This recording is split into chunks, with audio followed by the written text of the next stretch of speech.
क्या हो अगर नरभक्षी पेड़ पौधे आदमियों को खाना शुरू कर दे। आज हम एक ऐसी ही मूवी के बारे में बात करने वाले हैं जिसका नाम है द रूइंस। वीडियो को शुरू करने से पहले आप हमारे चैनल को सब्सक्राइब कीजिए। आप हमारी वीडियो देखते हैं लेकिन हमारे चैनल को सब्सक्राइब नहीं करते। चलिए अब मूवी को शुरू करते हैं। मूवी की शुरुआत में हमें एक लड़की को दिखाया जाता है जो बहुत अंधेरी जगह पर होती है और बहुत ज्यादा डरी हुई होती है। वह हेल्प के लिए चिल्ला रही थी और उसका फोन भी वहाँ पर काम नहीं कर रहा था। अब सीन शिफ्ट होता है और हमें एक बीच का सीन दिखाया जाता है जहाँ पर 4 दोस्त होते हैं, एमी, स्टेसी, जेफ और एरिक। तभी वहाँ पर एमी की इयररिंग्स खो जाती है जिसको वह ढूंढने लगती है लेकिन उसको नहीं मिलती। तभी वहाँ पर एक आदमी आता है जिसका नाम मिथाइस होता है। वह एमी को उसकी इयररिंग्स देता है। फिर वह वहाँ पर मिथाइस को ड्रिंक लेने के लिए बोलते हैं और मिथाइस उनके पास बैठकर बातें करने लगता है।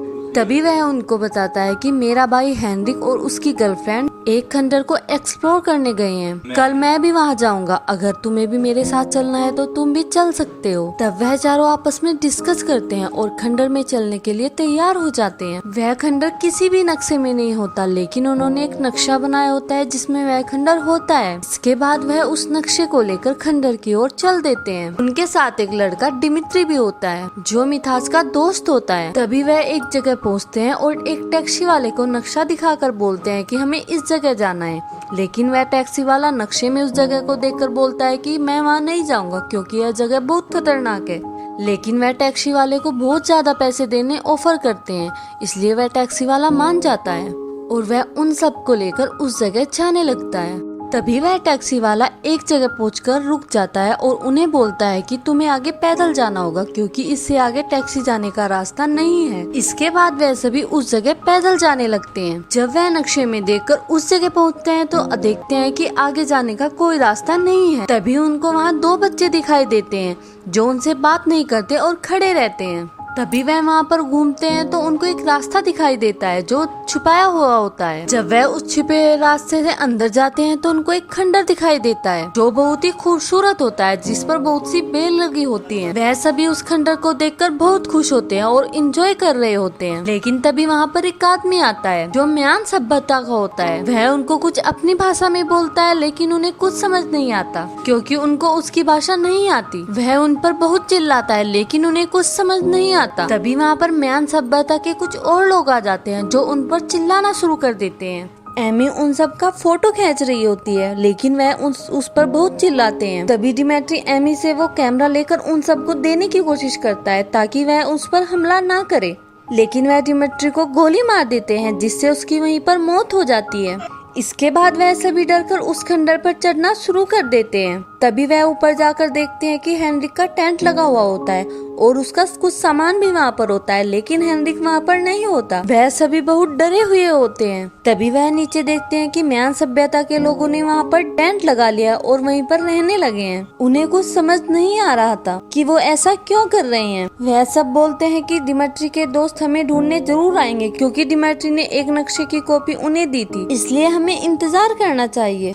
तब तक हमें जिंदा रहना होगा। हमें खाने और पानी का बहुत कम यूज करना होगा ताकि हम जिंदा रह सके। तभी वहाँ पर उन सबको कुएं से एक फोन की आवाज सुनाई देती है जिसे वह सुनकर उसे लाने का डिसाइड करते हैं। तभी मथियास नीचे कुएं में जाने का डिसाइड करता है और वह नीचे जाने लगता है लेकिन जिस रस्सी के सहारे वह कुएं में जा रहा होता है वह रस्सी बहुत कमजोर होती है और वह टूट जाती है जिससे मथियास को बहुत चोटें लगती हैं।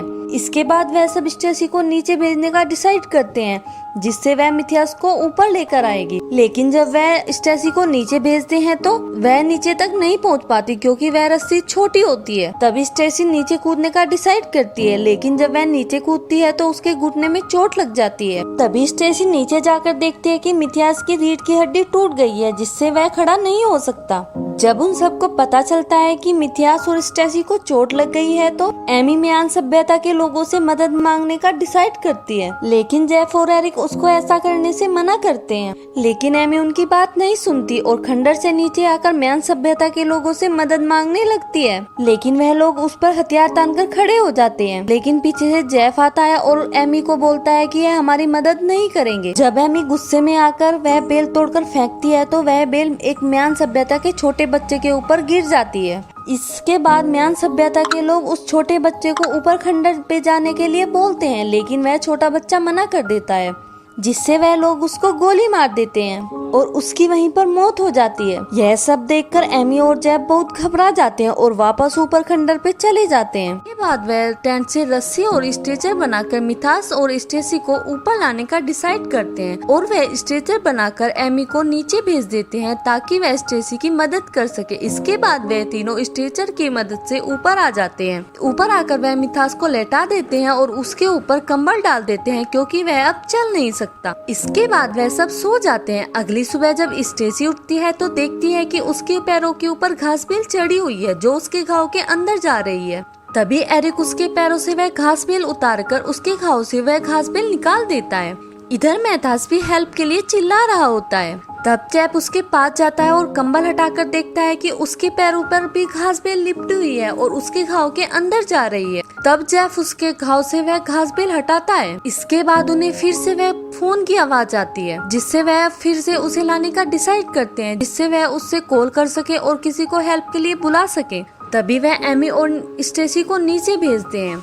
जब एमी और स्टेसी नीचे जाते हैं तो वहाँ पर बहुत सारी घास बेल देखते हैं। जब वह वहाँ पर मोबाइल ढूंढते हैं तो उन्हें वहाँ पर एक औरत का कंकाल नजर आता है जिसके हाथ में वह फोन होता है और वह टूटा हुआ होता है। तभी एमी देखती है कि उस घास बेल का एक फूल फोन की रिंगटोन की आवाज निकाल रहा है। जब एमी उस फूल को टच करती है तो वह उसे पकड़ लेता है, जिससे एमी और स्टेसी वहाँ से भागने लगते हैं क्योंकि वह दोनों बहुत घबरा जाते हैं। तभी वह दोनों स्ट्रेचर पर बैठ जाती है। जेफ और एरिक उन दोनों को ऊपर खींच लेते हैं, लेकिन वह दोनों बहुत ज्यादा डरी हुई होती हैं। तभी एमी और स्टेसी उन्हें बताते हैं कि वह घास बेल उनका पीछा कर रही थी। तभी एमी वहाँ से भागने का डिसाइड करती है, लेकिन वह उसे बोलते हैं कि अगर हम यहाँ से जाएंगे तो वह आदमी हमें मार देंगे। तभी जेफ बोलता है कि हम 4 टूरिस्ट हैं, अगर 4 टूरिस्ट किसी देश से गायब हो जाएं तो यह बहुत बड़ी न्यूज होती है, इसी कारण हमें कोई ना कोई ढूंढने जरूर आएगा। इसके बाद वह चारों खाना बांटकर खा रहे होते हैं। जब वह मिथास को खाना खिलाने जाते हैं तो देखते हैं उसकी पैरों की हालत बहुत ज्यादा खराब है। तभी जेफ बताता है कि हमें मिथास के पैरों को काटना होगा, नहीं तो यह मर जाएगा। तभी वह चारों मान जाते हैं और मिथास के पैरों को काटकर उसके ऊपर पट्टी बांध देते हैं। तभी वह देखते हैं कि उसके कटे हुए पैरों को घास बेल अपने साथ ले जा रही है। तभी एरिक और एमी बाहर बैठे हुए बातें कर रहे होते हैं और स्टेसी वहाँ पर आती है और उन्हें बोलती है कि तुम मुझे धोखा दे रहे हो, लेकिन यह सब उसको घास बेल की आवाज से लग रहा होता है। वह चारों बहस ही कर रहे होते हैं कि जेफ देखता है कि मिथास के मुँह में घास बेल जा रही है। वह मिथास के मुंह से घास बेल निकालता है, लेकिन तब तक मिथास की मौत हो जाती है। इसके बाद मिथास को घास बेल अपने साथ ले जाती है, जिसको देखकर सभी लोग चौंक जाते हैं। तभी स्टेसी को लगता है कि उसके शरीर के अंदर कुछ ना कुछ घूम रहा है, लेकिन वह सब उसको समझाते हैं कि यह तुम्हारा वहम है।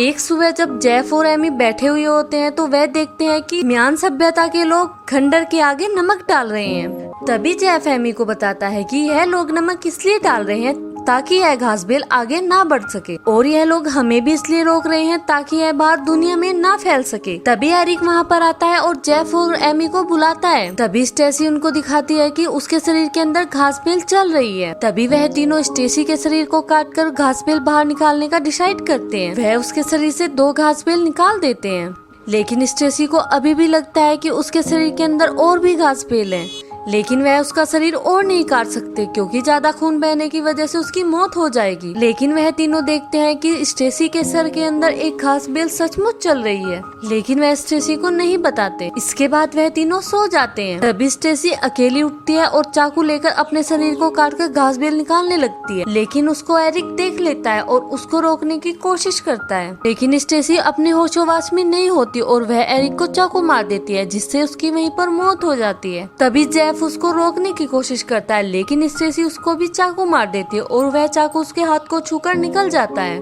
जिससे उसका हाथ कट जाता है। इधर स्टेसी बोलती है कि तुम मुझे मार दो, अब मैं जीना नहीं चाहती, और वह उसको मार देते हैं क्योंकि उसकी हालत बहुत ज्यादा खराब होती है। इसके बाद वहाँ पर जेफ और एमी बचते हैं जो वहाँ से भागने का डिसाइड करते हैं। तभी जेफ एमी के शरीर पर बहुत ज्यादा खून लगा देता है, जिससे वह मरी हुई लगे। वह उसको हेनरी के कार की चाबी देता है और बोलता है कि तुम गाड़ी में बैठकर भाग जाना और कहीं भी मत रुकना। अगर गाड़ी स्टार्ट ना हो तो तुम पैदल ही भागते रहना। इसके बाद जेफ एमी के शरीर को ऐसे उठाता है जैसे वह मर चुकी है और उसको खंडर से नीचे लाता है और जमीन पर लेटा देता है। इसके बाद जेफ म्यान सभ्यता के लोगों का ध्यान भटकाने के लिए उनसे बात करता है और एमी से दूर जाने लगता है। इधर वह सब लोग एमी से बहुत दूर आ जाते हैं और जेफ उनके पास जाने लगता है, जिससे वह जेफ पर हमला कर देते हैं। इधर एमी उठकर जंगल में भाग जाती है। जब वह जंगल में भाग रही होती है तो उसे गोली चलने की आवाज सुनती है, जिससे उसको लगता है कि जेफ की मौत हो गई है। इधर म्यान सभ्यता के लोग एमी का पीछा कर रहे होते हैं और उस पर तीर चला रहे होते हैं, लेकिन एमी उनसे बचते बचाते कार में बैठ जाती है और जंगल से बाहर भाग जाती है। इसके बाद हमें डिमेट्री के दोस्तों को दिखाया जाता है जो वहाँ पर डिमेट्री को ढूंढने आए हैं और इसके साथ मूवी यहीं पर खत्म हो जाती है। अगर आपको यह मूवी अच्छी लगी हो तो हमारे चैनल को सब्सक्राइब कीजिए, वीडियो को लाइक कीजिए और अपने दोस्तों को शेयर कीजिए। Thank you for watching video.